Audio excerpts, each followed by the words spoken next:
Systems are go. Hello, everyone. Welcome to the Three Idiots to Aquariums podcast. Very glad to have you all with us. It started really fast this morning. It did. It did start very fast. It's excited.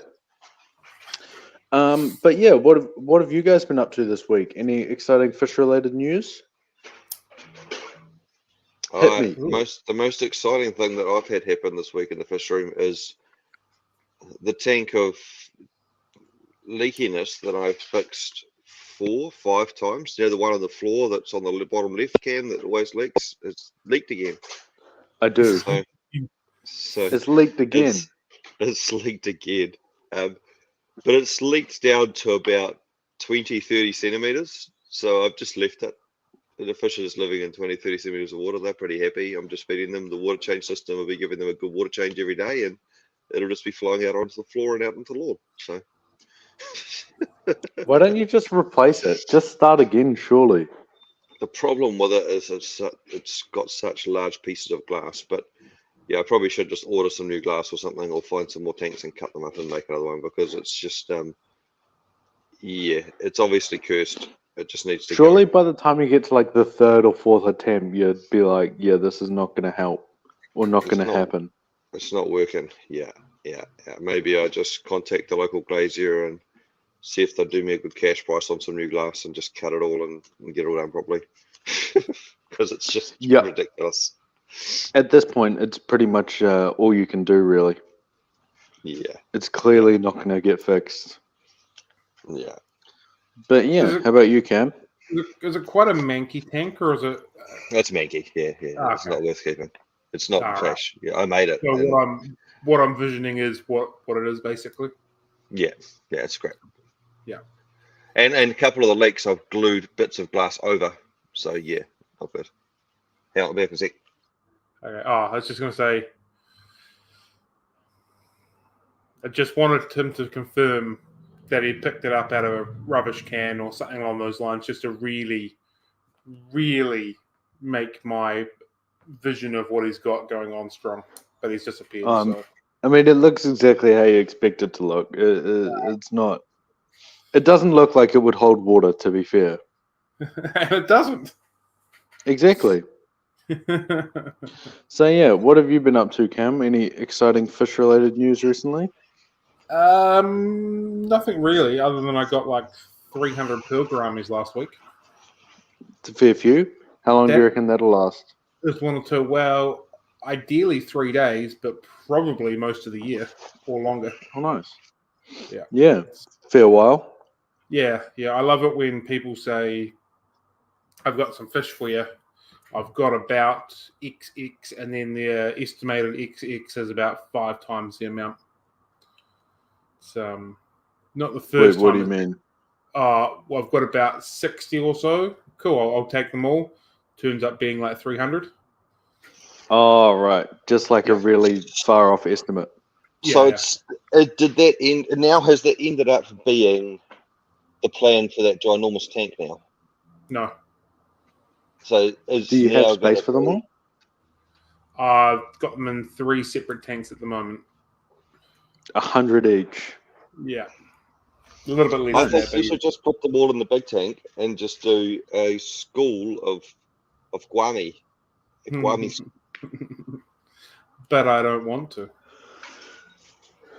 Can't argue with that. Yeah. So. Well, can I expect a pearl gourami sale starting soon for our lovely listeners? There is a very high chance there will be a pearl gourami flash sale coming up soon, so I can offload some of them. So they've been here for nearly a week, so another week. They're all looking pretty good, so I don't envision there will be any issues. But yeah, there'll definitely be a pearl gourami sale to try and move a few on to just clear up a bit of space more than anything. Sounds like a plan. Yeah. Also, just quickly, in the chat we've got Helen. Good morning, Helen. Been a few weeks since we've had you with us, so glad you're back. And we've also got Jimmy P. So good morning, Jimmy P. Nice to see you. And we also have Facebook user, who I don't know actually who exactly Probably that is. Braxton. I think it's Braxton. Yeah. Probably Braxton. Braxton or Dan by the comment. Would be one of the two, I suspect. Yep. Well, I don't know if I can't do it because I'm on my phone, but if one of you want to put up his comment and then Ryan can answer the question. I don't have the power. Yeah, because you're not cool enough. We were all wrong. But we'll put the comment up and then Ryan can answer it. Oh, Matt Punnett. Oh, yeah. Okay, fair enough. I would have guessed that too. What he said, what is the definition of insanity? And I think it is probably making a shit tank and then spending all this time pulling the fish row apart and repairing it with band-aids 4 or 5 times and it's still leaking. Still again. It's not even necessarily like, doing it over and over again or whatever. But it's like, surely, because it's just the same problem, surely you'd like come up with a different solution eventually. Be like, oh yeah, maybe I'll replace that whole piece of glass. The last time I pulled the tank apart completely, took all the silicon off and remade it. Yeah, and it still leaks. So that potentially the footing that I have it on is not level. Well, maybe there's a ghost in there that comes in with a pin every night and just stabs a little hole. It's the most likely thing. I think that maybe I'm doing some intentional leaking tank manifestations instead of intentional guppy manifestations. So, or it's your punishment. It's your punishment for not doing your intentional guppy manifestations. Oh, Matt's name's come up now. Yeah. Comment of the day. Comment of the day. So it's not even the shitty tank. Well, do you want to read it? Skills. It's me. It's you. Yeah. Oh yeah. Exactly. 100%. True tradesman always blames their tools. I've never claimed to be a master. Exactly. Maker. Never. Oh, you should. If any of our listeners want a free tank, I know where you can get one. I've got a deal for you. No one said it's going to hold water or anything, but I know a guy. Trust me. It's good. But yes, so what have I been up to recently? Well, I have something kind. You what? No one asked you. I'm asking myself. Okay, I'm the host. You talk to yourself then. You talk to yourself. It makes you feel better about yourself. I don't need any of your input. I'm talking directly to our listeners here. I don't care what you guys have to say. But I had something kind of cool come in on what day was it? Probably Saturday. On Saturday, I got this flagtail Procholotus, which how would you even describe this fish? It's like a kind of like a Jaws. but no, it's like a flagtail's it's like a silver shark crossed with like an otocinclus, I guess. Or it's like barb. It looks like tinfoil Barbie, yeah. Yeah, it's kind of like a tinfoil barb, but with like stripes on the tail. Yeah. But yeah, so I got given this one that is probably like 30 centimeters, and it's probably like a good 15 centimeters, like bottom to top.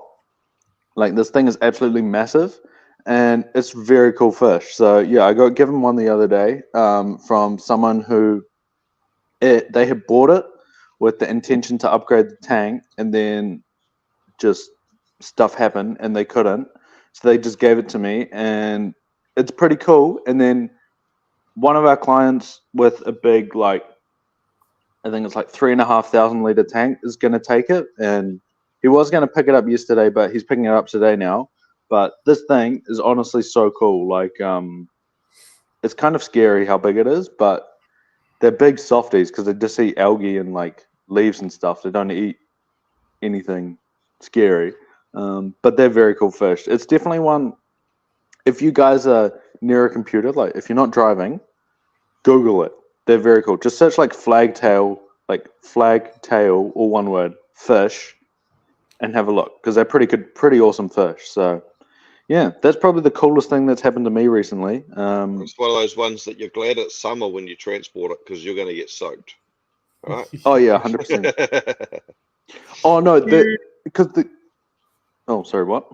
Do you think, like, because this person had all the intentions of upgrading it to a bigger tank, but never did. How often do you think that happens for people that buy monster fish or big fish from a shop? I've got every intention to do it, and it never does, and they get passed on instead. Would you think that's about half the time? I think it depends a lot on the fish. Like, to be honest, it's not 100% something I would agree with. But in that situation, obviously, it's far better to pass it on to someone than, just keep it there. Yeah, but and to be fair, yeah, I know, but I'm saying that's better. But it would happen quite a lot, and I don't think, with any fish really, I don't think you should get them without having the right size fish, the right size tank already. Just because stuff happens, life happens, and you don't want to get into a situation with something humongous like a paku or like an arowana or something. We're like, oh yeah, I'll keep it in this 4-foot tank for a month and then move it, and then oh no, my car broke down. Oh no, the roof started leaking. Oh no, and then all of a sudden you got this massive fish you can't move. Did you see that? I didn't see that on the. I didn't see where they came from, but I saw that a few people had them, which is weird. I thought they were illegal. Yeah.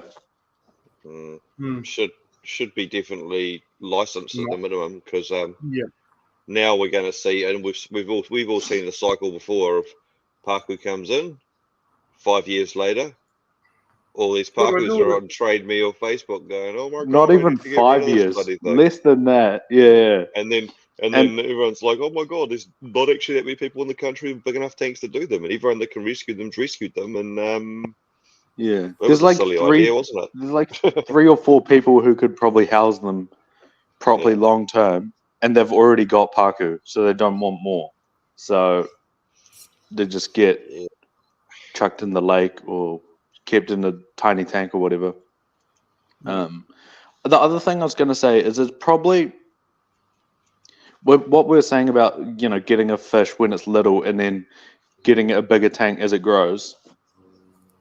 It's not something I agree with, but if you're going to do that, it would be really important to do it with a fish that is easy to move on or like high demand when they're big anyway. So something like a flagtail probably is a more preferable solution to like a silver arowana, because like everyone always wants a big flagtail, but no one's going to want a big arowana. So if you have to, that is probably better, but it is definitely something where I'd say also, if you're going to do it, make sure you get the tank first and then get the fish second, because then you definitely have enough room. The big problem, and I've seen it with African cichlid people who get fish to the tank too small, is how do you actually determine when the tank is too small for them? And usually it's when they start killing each other. Yeah. So they don't, or when it starts going wrong in general. Because generally they don't know, like they're quite inexperienced, so they don't even know what tank size they should have to start with, and I've stuck them in too small a tank to start with. And then, so they don't recognize the signs or go, oh, these fish are getting a bit big for this tank. Maybe I should get the bigger one before they start killing each other or start breeding or whatever, And so seriously dying. Yeah. So it's not a good option. I've had people take them, put them in tanks too small, and then bring them back to me when they get too big and stuff. And but it's not sustainable. But I guess it is. As long as you've got that discussion of they can come back, or like you say, they're actually fish that people want back, it's a good idea. I disagree and agree with Helen. Helen's saying that the paku shouldn't be in the aquarium trade. I think we should have access to everything that we want, but there should be fish that are like ridiculously expensive or have licensing with them, so the people that want to keep them actually keep them properly, because there are people that keep paku properly and they should be able to keep them, but they should be like $2,000 a fish, so that like hopefully that incentivizes people to actually keep them properly. I'd say probably it would be more preferable to have a license, I guess, because I mean you see a lot of, for example, Asian arowanas, which would be probably similar to that price tag, but you see a lot of them kept in real small aquariums because people spend all their money on the fish and then don't have anything left over for the tank. So like you see a lot of them in very small aquariums as well anyway, even though they're very expensive. So I think for me, I'd say anything like that kind of thing, like paku, arowanas, giant gourami, this kind of thing. Probably, I think, in my opinion, it'd be preferable to have like you have to get some sort of license or like certificate or whatever to keep it, because then that I think that'd be a more surefire way of making sure you have enough room than the alternative, I guess. Or at least there should be a rule that, hey, you've got to actually have the tank or something, and someone go and inspect it that's big enough for it as an adult before you buy exactly. Because otherwise you're not going to do it. Because the other thing as well is people find I find a lot of people who like want to get the tank going bigger as the fish get bigger. It's quite hard to kind of see, because like if you're seeing the fish every day, you're not really going to see them grow in that sense. So yeah, you're like, you don't really notice, and then all of a sudden it's like, oh my god, it's way too big, but then it's kind of too late. It can't turn around. It can't turn around. Exactly. Like it's already stunted, or like it's already starting to fight with a lot of other stuff, and like it's that thing where you were saying, Ryan, where it's like, oh, it's kind of too late now, so that sucks. But yeah. But I mean, paku definitely do have a place, I suppose, because like I don't know if you guys know about it or have heard about him, but apparently there's like some guy who a while ago, like I don't know, maybe 5 years ago, had like a big pond thing in his garage or something with paku, and was using them for like aquaponics and like food fish. Like you see those setups to like grow vegetables. Arguably, that is totally different to keeping it in an aquarium, though. Yeah, but I mean, it's the same kind of idea, I guess, of like, you would, well, I suppose it's subjective, but I'd say like most goldfish probably would be in a similar category of like, realistically, you need a pond. So but like, it's a bit different.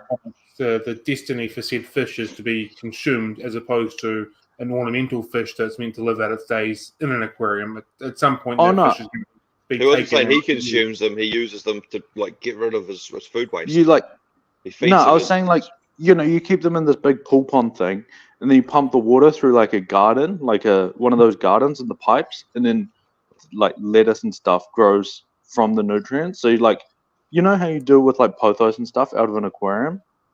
It's like the same idea except with vegetables. So like you just have them because like they perform a function and they look cool. And then is he eating the paku, or was he? No, I don't. Not from what I understood.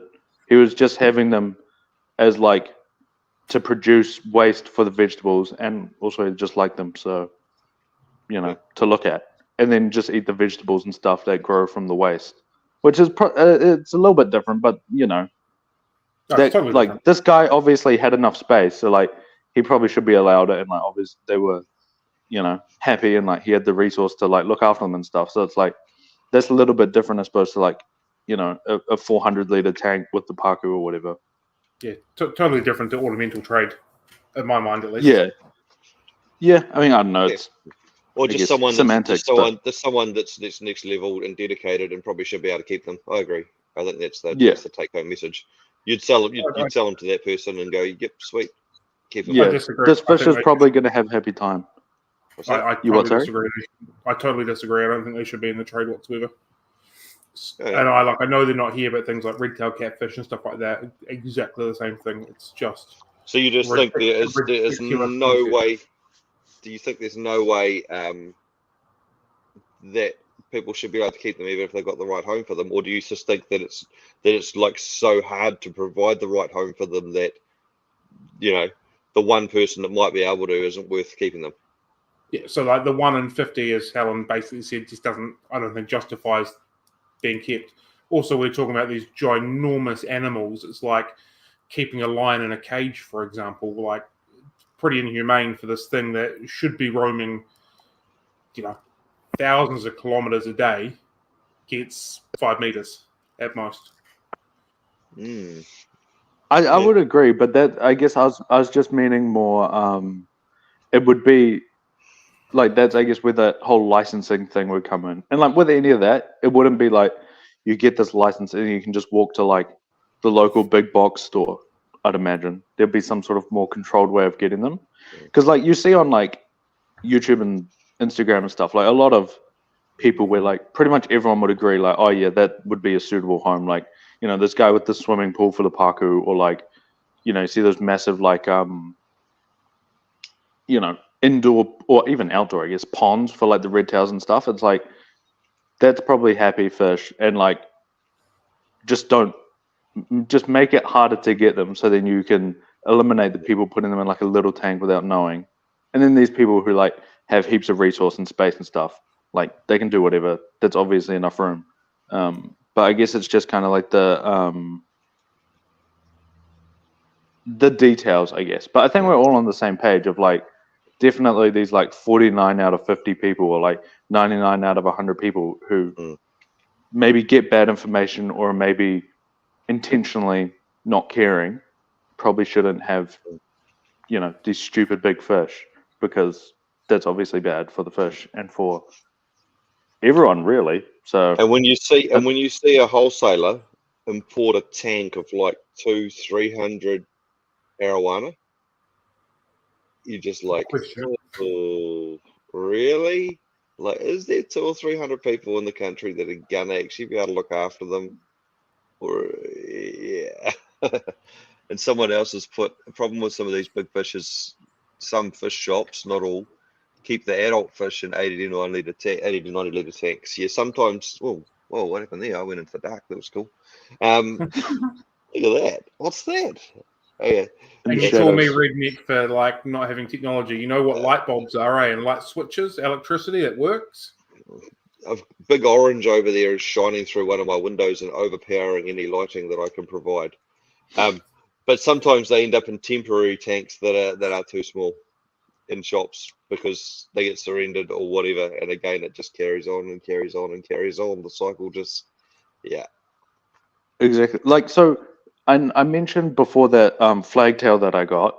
So like the tank it's in now is far too small for it realistically. And I am aware of that, I guess. But it's one of those things of like, Temporary. the only way I can get it from this tank that was like comically too small to like one slightly bigger for like 3 days, and then now it's going to this one that's like massively big that it'll be, you know, happy in for like forever. But I recognize that. I think it is a hard one because I don't think there's any right answer. No. But yeah, it because with a lot of fish stores, like especially like smaller to medium fish, there are like a lot of fish stores I see will put the fish, their retail tanks will be like, this would be the size of the tank that you would need for when it's an adult, even if it's slightly smaller, like ballpark on average for most of them. But when you get to those massive fish, it's not really possible because like if you get one surrendered a year, for like you get one arowana surrendered for a year, it's not really feasible to just keep a 2,000 liter tank around just for when that happens. But I guess it's just around like messaging to people like, yeah, this tank is not big enough for it forever, but it's fine for like it's just here for 3 days until this guy comes picks it up. So it's not ideal, but it's okay because it's only for 3 days, I guess, is the thing. But it does need messaging to people, so it doesn't, because a lot of time, like, I'm not saying that's all the time. Like a lot of time, you see people put way too big fish in way too small tanks, who should know better, like a shop or something, and just leave it there for like a year, and then it's like, oh yeah, that's fine, whatever. But clearly, it's not. So I don't know what the answer to that is. It's a hard one. Oh, it's basically just like anything. It's like anything, though. It's never an easy thing. I think Helen also made a good point, which I think is Cam Nelson would probably 100% agree with. She said, I've also read of people who buy them small intending to rehome them when they grow too big, without actually realizing that there are limited homes for such big fish. So, 100%. You know, like And that's probably why the argument to ban them altogether would probably be there. But I'm also of the opinion that we don't want to limit ourselves. If there is some mad, crazy Paku guy who's going to build a 20,000 litre aquarium in his lounge for them, he should be able to keep them. Exactly. You know, I mean, that's what I was saying before. Like, if you're going to do it, you have to make sure it's something where there's demand for big ones, like flag towers, like baishas, for example, but not arowanas and Paku and that. Like, no one's going to want big ones. They're already flooded and cheap. Yeah. Exactly. Whereas stuff that people want big but takes a while to grow, like those ones, is still, it's not ideal, and I wouldn't recommend it, but it's better because you can find them a home. As a retailer, I tend to I intentionally break that cycle by not carrying big fish whatsoever. Very much just limit ourselves to smaller fish for the best part that I find in sort of 200, 250 litre aquariums type of scenario. I don't take any rehome fish back. It's not my problem if you haven't done your research correctly and worked out that this fish is aggressive and it's not suitable for living in a community tank and all that kind of stuff. And that sounds quite a horrible way to look at it, but I'm doing my part from my end, by not supplying these fish. It's the next person who's buying them from elsewhere's job then to pay attention to what they're buying and all that kind of stuff as well. So that's why I would agree. Like, you've got to have a balancing act too. You don't want to end up with 400 silver arowana and 10 Pakus sitting in the back of your shop going, oh, I'm never going to be able to get rid of them. Yeah. Or you having to build giant tanks that you don't even have the facility. I mean, you've probably got a tank that's borderline, that's big enough now for Asian arowanas and stuff. That big one you've just been given. Probably not big enough for Paku, but probably better than most of their homes, but still probably not big enough. But you don't want to end up in a situation where you happily take them all. I mean, someone's got to, but it's a hard one. You don't want to end up with them all. Or someone doesn't have to. Sure. If we just don't buy them, they just stop being bought in. If retailers don't buy them, hobbyists don't buy them, and the wholesalers won't buy them, we don't have a problem anymore. It's pretty simple. I just think if someone had a license and then they put a deposit down, and then the deposit went to the wholesaler and said, right, on your next shipment, can you bring one Paku in or 6 Paku in or whatever, please? Here's a deposit. And they weren't bought into order, it would be way better. Yeah, I'd agree. I'm like okay with that. But where do you start? And how do you enforce it? And it's not even done properly for animals that people like cats and dogs. So, cats and dogs and horses and stuff.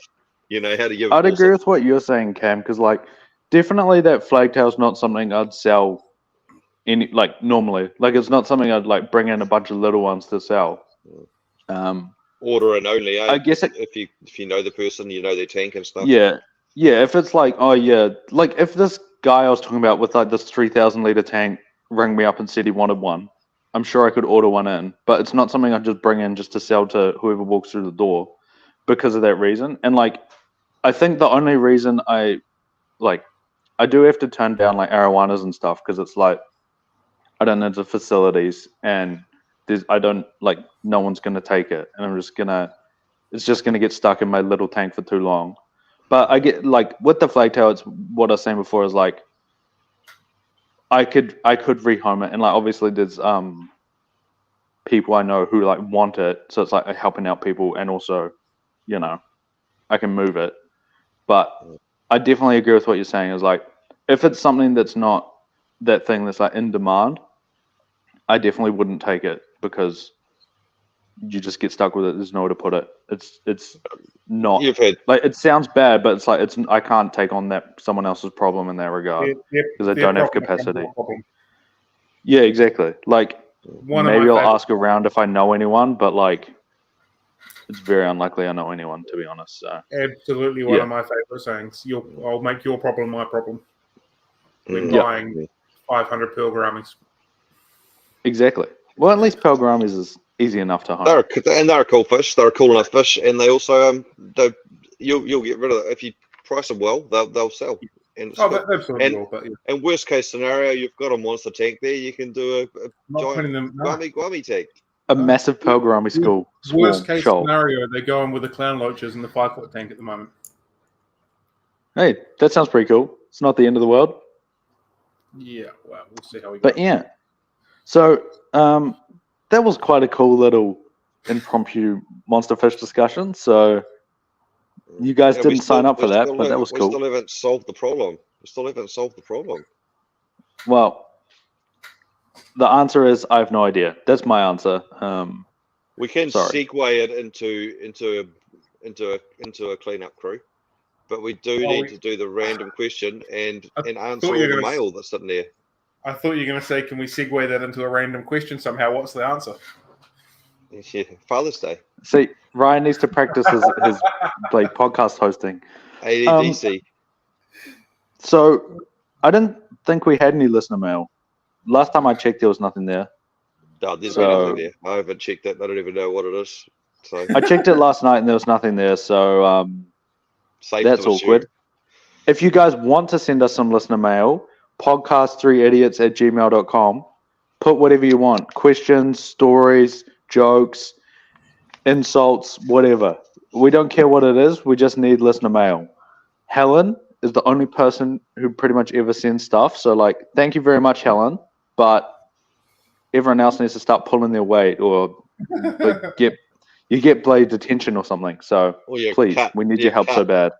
We'll cut one of our 6 listeners if they don't send us mail. Exactly. So please, we need your help so bad.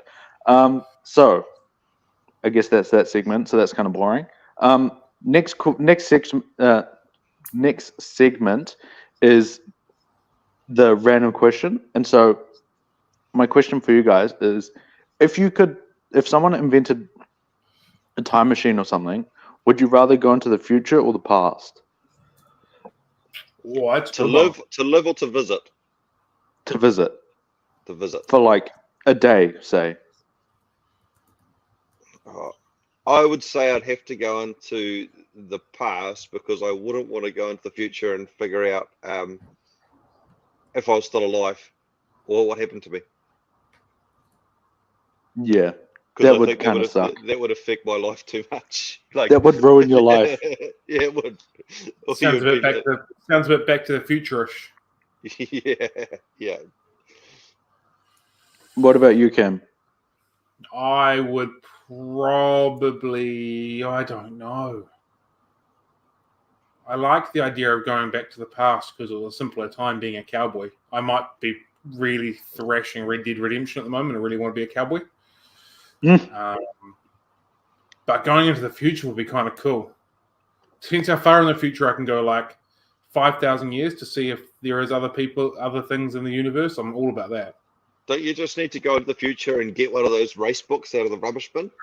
And then you can sort it for the rest of your life. Well, you need to go to the past to get one of them. The past? No, you need to go to the future to see what's going to happen. That's the most hillbilly thing you've ever said. Yeah, what? It's getting confused. That doesn't make any sense. Have you watched Back to the Future? Yeah, but how would you get it from the past, and how would that do anything? You could get one from the past now.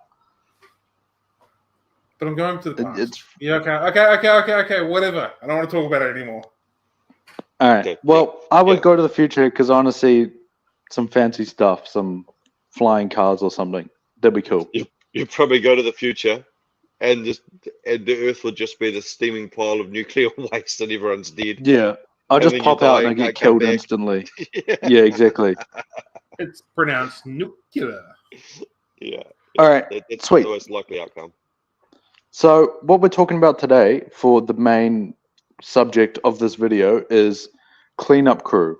So we did do a wee while ago, we did an algae eaters episode. And so I was thinking, kind of like dovetailing off that, cleanup crew more in general as a bit more of a well-rounded team of things to help you keep your aquarium clean. Not necessarily just stuff that eats algae, although that probably is part of it. I guess we'll ask around the room, but also things that are going to eat like a bit more kind of all sorts of types of stuff that can fall around in your aquarium and help keep everything more clean. So I'll throw the question to you guys.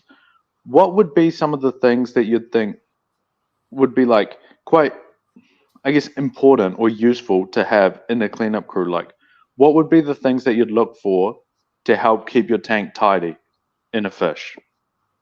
I have Does it have to be a fish? I have a comment that Sure. that will be related to, or a question that will be related to what we've already talked about. Those redunculously big plecos. Yeah. They get like 2 foot long. Are they Yes. a cleanup crew or are they a poop machine? Does it have to be either or? Can it not be both? and are they cleanup crew or are they just dumb big fish that no one can really house? I know you like them. You like them, young Cam, don't you? I like them, and plenty of people can house them. Not the number of which gets sold, but a decent number. But I guess that kind of is something that I was wanting to say is like, it doesn't, like, pretty much any fish, it doesn't have to necessarily just be the common plecos, but like any fish really is still going to create waste, and some maybe more than others for the body size. But if you take something like a common pleco, that'd be good for eating, in a monster tank, like with your paku or whatever. They'll be good at eating, bits of fish food and stuff that falls to the bottom, and like dead leaves and all this kind of thing. And like, I guess, processing it down more to keep it looking more tidy, in that there's not crud all over the place. But obviously, if they're consuming all that food and all that stuff, they're going to create waste. So it doesn't, I guess, take away your burden of having to clean the tank and like do water changes and stuff, but it makes it a little bit more sort of tidy, in that aesthetically there's not stuff that you can like visually see all over the place necessarily. And I'd say that's probably the same for like a lot of fish, like bristle noses, for example, would be another one where they basically do the same thing. So, and I think also, like, it is nice to have a fish that is going to, especially for newbies or people that haven't kept fish before, to have a fish that, if you obviously you don't want to plan to overfeed, that's a shit thing to do. But if you do overfeed a little bit, something's going to come and hopefully eat it all before it crashes your tank. So it's not the end of the world, yeah. Yeah, I mean, it's not a thing to plan to start with, but it's just like another kind of safeguard in case of mistakes. Yeah, and mistakes do happen. I overfeed fish too, but the bristle noses are fat and happy afterwards. Exactly. Yeah, well, I suppose that's something to kind of keep in mind, is that nothing is going to take away your, job of maintaining the tank. Just some stuff will help, like polish off a bit of algae that might grow, eat a bit of excess fish food or dead leaves and stuff, and that kind of thing, but not necessarily take the entire burden away from you. Mm-hmm. So, and you can't just put some cleanup crew in and go, "It's okay, I can overfeed now," because yeah, exactly. Or it's okay, I don't have to do any water changes now because my aquarium glass is always clean because I've got bristle nose doing the job for me. That's a big one too. Yeah. Exactly.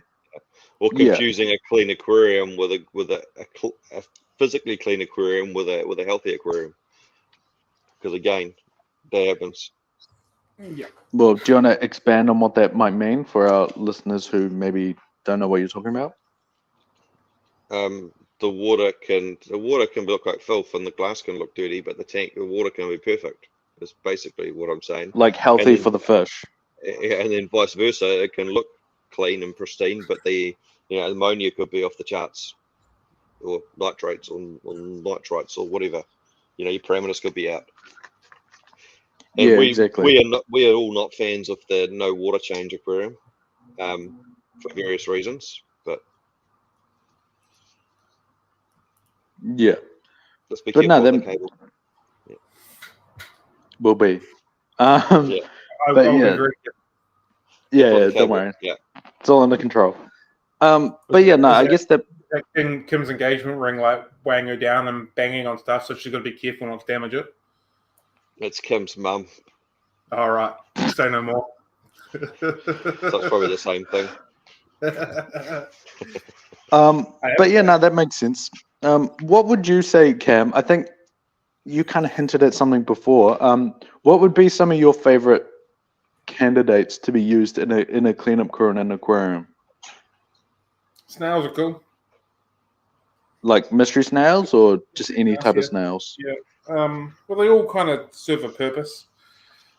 Mystery snails are, you've still got to feed them, but they're pretty good because they're a bit slower at getting to like rapashi, for example. The fish can have their fill, then they'll slowly make their way to it, and then they'll eat it as well. And they eat all the Yep. little tiny particles and snuff them out of the gravel or whatever. Do they sniff? Yep. Do they have sense of smell, or how do they find their food? For the sake of the conversation, they do. Also find that do fish smell? Do fish smell? Hmm. Was that your question? Do fish smell? Yeah. I don't know. Have you been to the fish market? That's pretty stinky. Yeah, but they did. Oh. Those ones don't smell. Same thing. They smell, but they don't smell. Exactly. Malaysian trumpets do a pretty good job cleaning up and turning over your substrate. Infesting the world. They do a good job of infesting the world, of repopulating the planet, and of being immune to pretty much everything, and being the only thing apart from a cockroach that will survive a nuclear holocaust. And flubendazole. Yeah, and flubendazole. I've only just found some Malaysian trumpet snails in the shop after nearly 2.5 years, so I've done pretty well there, I thought. God, I flew my tanks every like couple months, and they always just pop back up again. Yeah, you get them on plants and with fish and stuff. It only takes us 1 or 2 in the bottom of a bag somewhere, and you're done. Yeah. Red ram Sean snails are pretty good. They do a little bit of algae removal, a little bit of dead leaf removal, a little bit of excess food removal. Allegedly cyanobacteria as well.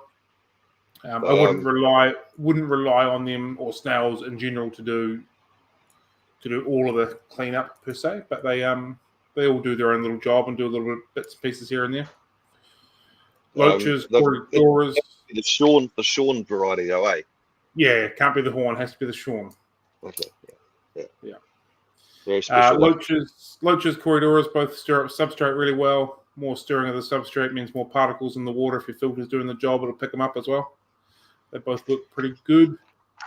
And they're also good at sniffing out any little bits of fish food or something that get tucked down the back where the other, mid-water type fish can't see it. They're quite a good little one. The thing is though, especially with the Cories, there's kind of 2 misconceptions around them that probably are worth highlighting. One is a lot of people think that they'll eat algae, like in the way that a bristlenose does in that, which unfortunately they don't. And also the Corridoras aren't going to eat like snails and stuff like the way that loaches do, like your pest snails. So keep that in mind, but they are cool. And they do a good job of tidying and like dislodging stuff to be sucked up by the filter and that.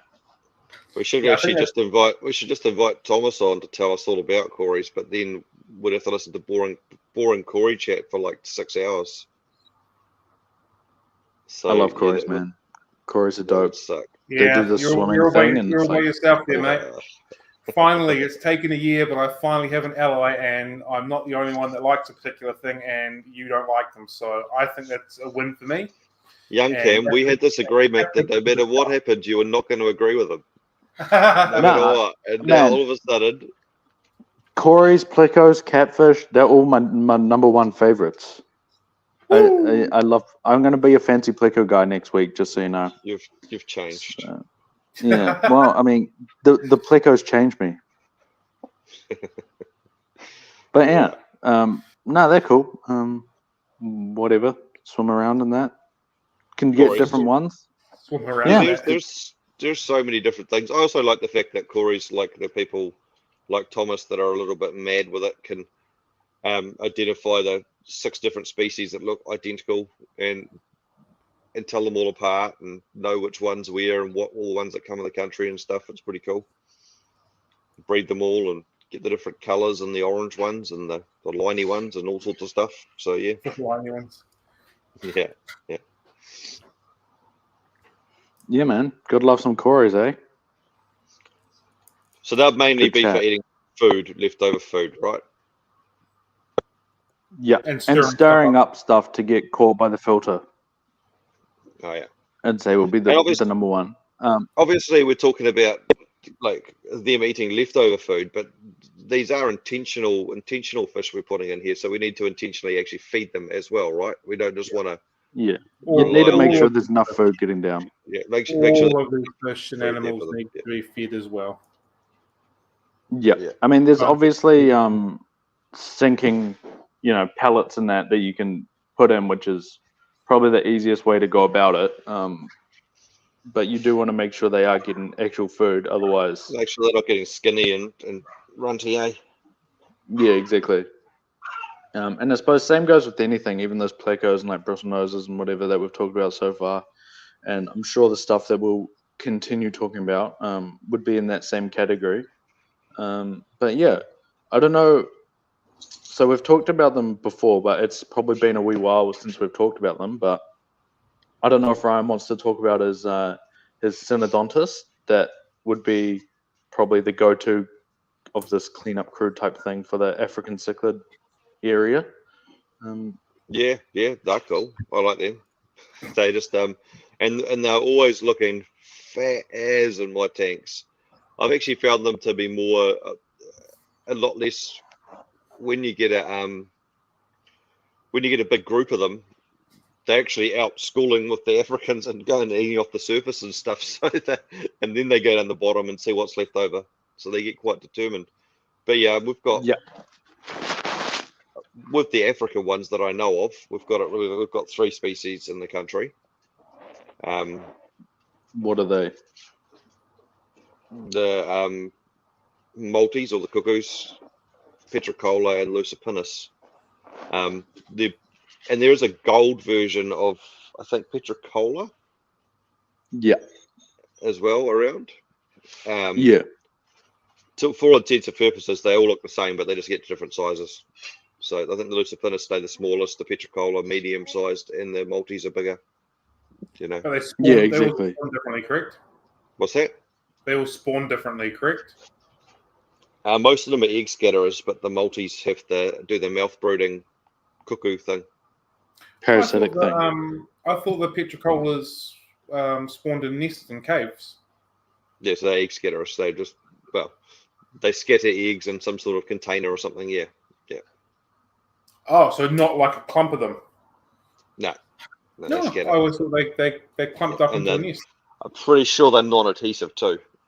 So okay. like usually they put a bowl over an upside down flower pot with a hole in it, Yes. and fill the bowl up with marbles, and then they all just breed in there, and they all fall through the marbles. Right. I've had a bowl of marbles for probably 2 years sitting there. Nothing's I happening. envisioned a nest like dwarf cichlids or something along those lines. Bristlenose in that cave. They've just got a clump stuck together, not scattered inside the cave. No, look at that. and Learning it hasn't every day. worked. The bowl of marbles hasn't worked for me because it has not actually made it into an aquarium. It hasn't made it into an aquarium. Yeah, it's sitting outside the aquarium where it's sat for the last 2 years. It's going to be sitting pretty around the house, spawn and then Kim got sick of it, so I had to take it to the fish room, and now it just sits on top of a tank there. It's going to be pretty hard to spawn them.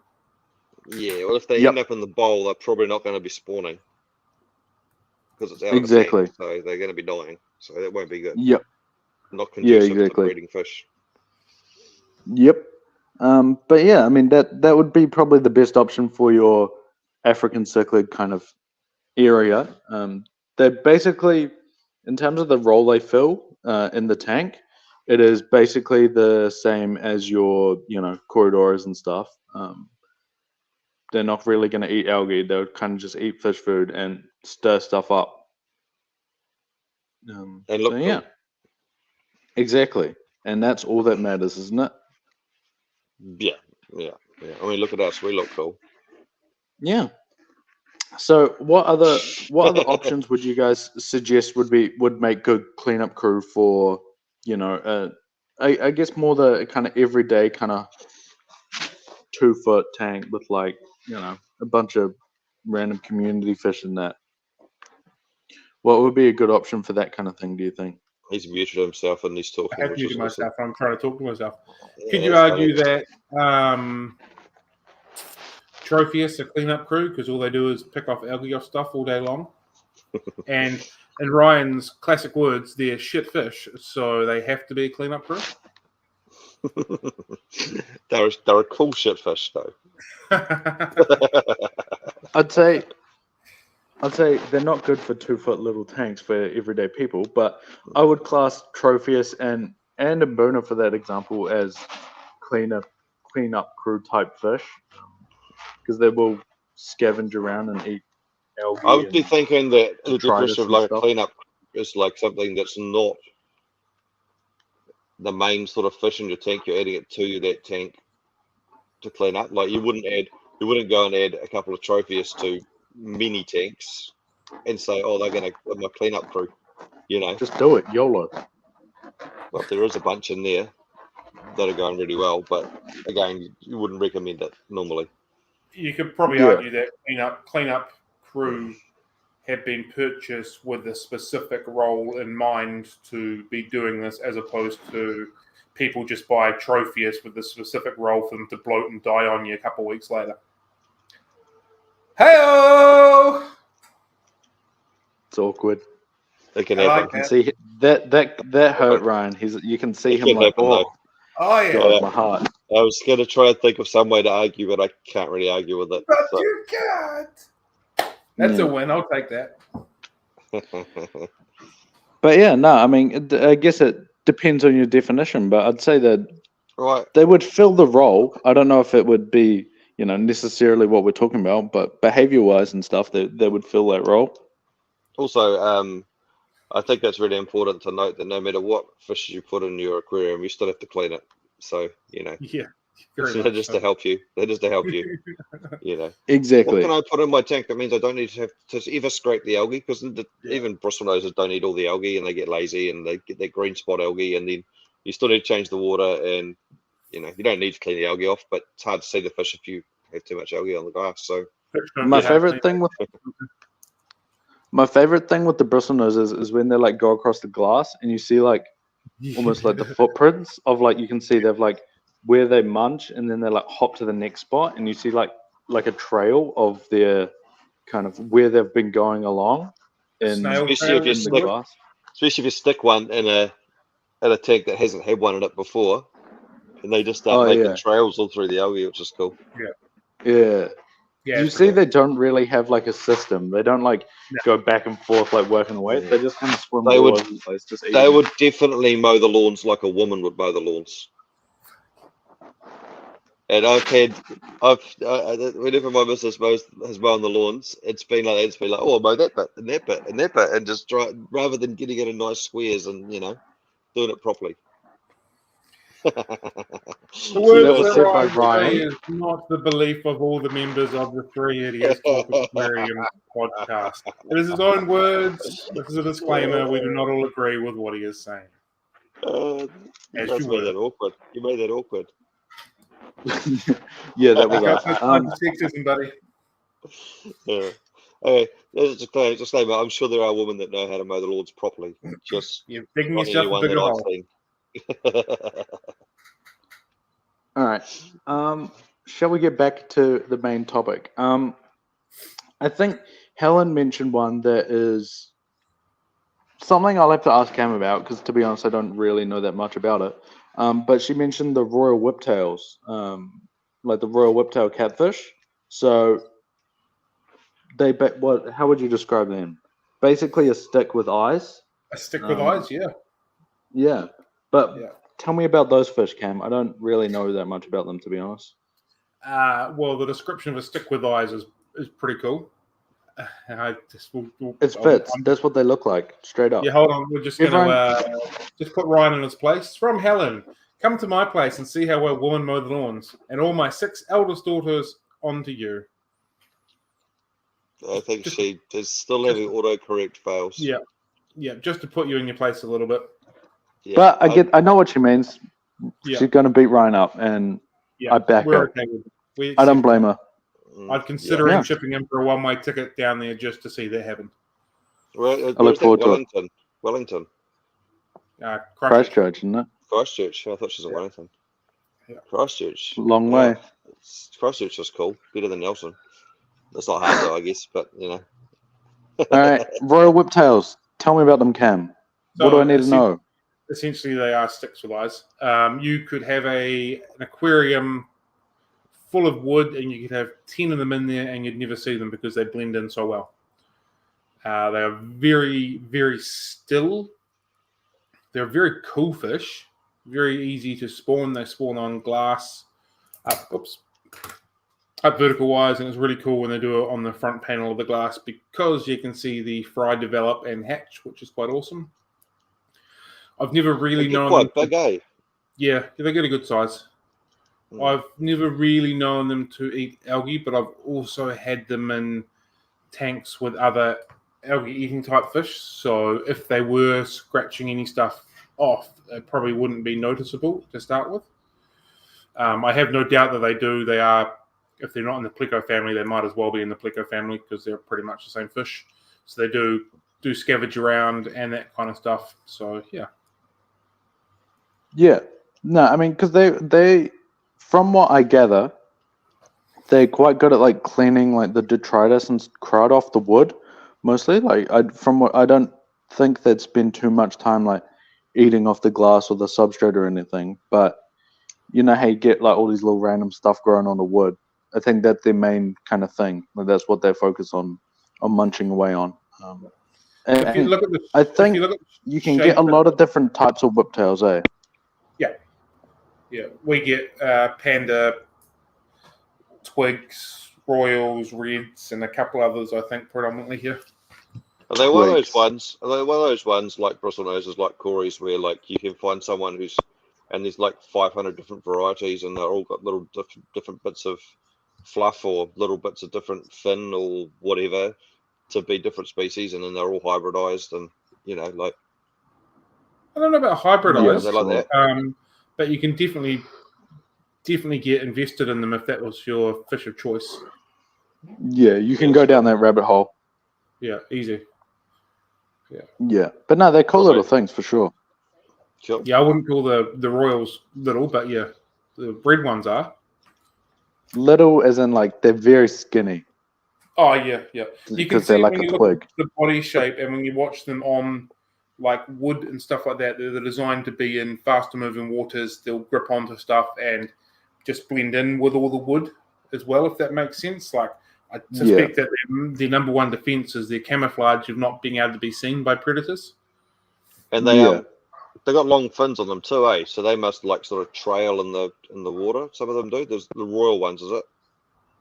I think they all have pretty. The whip is very long. Yeah, I thought the royal one was that would be why they'd be called that. A whip I tail? see. Just like the Sean's, I never put that together. Just like the Sean ram snails. Exactly. Yeah. So that's why they're called that. They're a good snail, that. They're a good snail. Exactly. Yeah. But yeah, was there any others you guys wanted to bring up and talk about while we're here? In terms of cleanup crew and that? What about like a molly? You guys always say that mollies eat algae. Are they a cleanup crew? I'd say so. They're quite good for like, because they will eat a little bit of algae, but they'll also eat like, they kind of scavenge around and like pick little things out of like a little bit of food or something that gets caught in a plant or whatever. They're kind of always just picking around at stuff. So yeah, I'd say that would qualify. I know that they are often used in saltwater aquariums for their ability to pick off algae. I don't know if they are used so much in freshwater for that, so I don't know if I would allow that to be acceptable. I know a lot of like aquascapers and stuff use them to be clean up and like algae eaters in their fancy aquascapes and that. They use them as that kind of thing, but I suppose it's one of those ones where you could use them as that, but it's not like exclusively a cleanup fish, if that makes sense. I also think it's interesting to call a fish a cleanup fish when, like, you could just keep that fish on its own and enjoy it. Yeah, like a lot of people, obviously, like Thomas and that, keep the Corys just for the sake of keeping Corys, and then a lot of people don't care and just have them for, Corey's sake. to serve a job, basically. Complete the Serve a aquarium. purpose. People think some people think they're cool, not just put them in there for a purpose, Yeah, exactly. Like, That's what I was meaning, though. Otto's- There's like both sides. Ottos are supposed to be really good at cleaning, like blackbeard algae, isn't it, or something like that? Soft green algae. There you go. I thought they were good at cleaning different types of algae or something, but then they're just so tiny and almost see-through, you lose them in a big tank. Yeah. The amount of people I have who like say, oh yeah, I bought a bunch of Ottos and then didn't see them for like 3 years and then I tore down the tank and then there was like 30 in there. Like, it's a lot. I don't get that. Like, I see my Ottos nearly every day in my display tank. In fact, probably every day in my display. Like, well, I've only got they must like you. 6 or so in there, but they're always attached to a piece of wood or a bottom of a leaf. Have you got have you had any unintentional ones though? Not them, no. Not yet, you mean? You can get unintentional ones because they're quite. I know mate's got a 6-foot tank with some in there, and damn, you can't spot them. Yeah, They're I've got into plants. 2-foot tank in there that I'd set up for breeding them. But within the first couple of weeks, something went wrong, and of the 8 or 9 that I put in there, I lost pretty much all of them. They just day by day lost one at a time, couldn't work it out. So it is what it is. It happens sometimes. So maybe I'll get some intentional babies from that one. Ooh, that's better. Or I'll put the last 2 into the display tank and I'll forget about it for a while. Yeah, I think Helen's just made a good point, which I'm also struggling with as well. Yeah, because I hate the term cleanup fish. Like, I don't know. I think keep fish because you like that fish and you want to look after that fish, and sometimes that you might like it and it might serve a different purpose, but Yeah, no, I'd agree with that. Fill the new tank with 400 Ottos. Yeah, that's a good idea. I will if I can breed 400 Ottos. And I'm definitely not buying them. It's 300 Guami. And I'm not putting the gourami in there. I think you said put the Guami in there. That would be cool. No. If I was going to do that, I'd do a giant gourami, and I'm not going to do that. Unlikely. Also, there has been a crime committed recently too, Cam, which you have not confessed to. What happened to the gift that the listener sent you? It's been moved on to an appropriate home. You were given a gift from love, of heart, of thought, of a jag, and you regifted it. Yeah, we went through this last week. I offered it to Cam, and Cam said he didn't want it. I offered it to you, and you said no. And so I found an appropriate home for it because I couldn't provide it with a home. It wasn't a fish that I had ever had any intention of having. I had no place for it to start with, and a Jewel Rio 240 was never going to be big enough for it. So you got a big tank for it. Aquarium. And you got a big tank for it. Yeah, well, that's just unfortunate that it just happened to work that way. And then you. That's what happens, people, when you give people fish when they're not ready for it. I appreciated the gesture, but I didn't know what I was going to do with it. If I had ungrateful. You're ungrateful. You're ungrateful. You're a regifter. There's nothing worse in this world than a regifter. Well, I was going to give it to you, but you didn't want it. It would have been fine with all your African symptoms. It would have been perfect. Motorists are pretty bad. And you didn't want it, Cam. You've got a big tank. You've got plenty of big tanks that could have gone on with. I don't want it. I'm not a fan of jags. It's just a dumb fish. They're not a dumb fish. They're a cool fish, but I didn't want one at the time. Well, it's your own fault. We're asking people to participate with us, and you had the ultimate participation. And you were grateful. I should have just sent it straight up to you because you're the reason that I ended up getting it. And it could have been nothing to do with me. It's nothing to do. It was all to do with you. Where would I have got a jag from? Ryan. It was all to do with you. And for the record, I appreciated it. And for the record, if I had somewhere for it, I would. If I had somewhere for it, or if I'd had somewhere for it or planned for it at the time, it would still be here. I didn't have anywhere for it. It was already getting too big. It was already getting too aggressive for a dual Rio 240. Well, I did the right It's thing. just not good enough. Just do I better. gave it a home that it needed. Just do better. I did better. I did the right thing, and I gave it an appropriate home. I found it a home that it was going to live in forever. Well, All right. you shall forever suffer for your sins. But anyway, let's move on. All right. Well, I think that's pretty much it. Unless you guys had any. I want to do something. I want to say, if you've got a 2-foot tank, what cleanup crew are we using in there? Corys and bristleizers? Not a Jaguar Cichlid. Yeah, Jags off the table. But you could use Corys. There's plenty of different varieties of Corys that will stay small. Algae magnet, your autosynclus, algae magnets, scrubber pads, vacuum, siphons, water changes, filters, children. Yeah, why not? Hillstream loaches would be another good one. On the other extreme, what if you have a 10-foot tank with Oscars in it? What are we putting in there? Your hands. Featherfin Synodontus, Flagtail Prochulotus, Cactus plecos. Common plecos, yeah.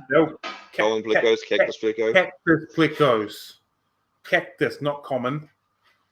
Both. Okay. And Thomas has also asked how many types of ottos are in New Zealand. Yeah, they're another one, like Hillstream loaches, that they all look similar, but they're different. So, yeah, I wouldn't know about that one. I honestly have no idea. It could be 3, it could be 300. I have no idea. Yeah. You need to get the world. Yeah, exactly. So we got one species. Wink, wink. But yeah, I have no idea. Have you guys got any more? Has anyone got anything pressing in the chat, or have you guys got any more to add on? I think the important thing is something pressing. I'd like to add that Helen has agreed with me. The welfare of the fish comes before anyone's hurt pride. It was a tough decision to find it a new home, but I knew that was the right thing to do. I think that you South Islanders just stick together, so it's just what it is. I thought she'd have to Wellington, but now I know she lives in South Island. She's always going to stick with you, so. Plus, I've already insulted her by saying she can't mow the lawns, so she's always going to go against me. Yep. Without seeing her lawns. Anyway, that's it. We're done. Any more? You want to go to the little ladies' room? Yeah. Quickly, yeah. Okay. So yeah. Cool. All right. Well, thanks for listening. What is our topic next week? I don't know. I haven't sorted that yet. Cool. Well, we'll let everyone know what that is a bit later, and maybe do some preparation for that one. This one was a good one. So, we'll see you all then. Cool. Sweet as. See you later. Thanks. See ya.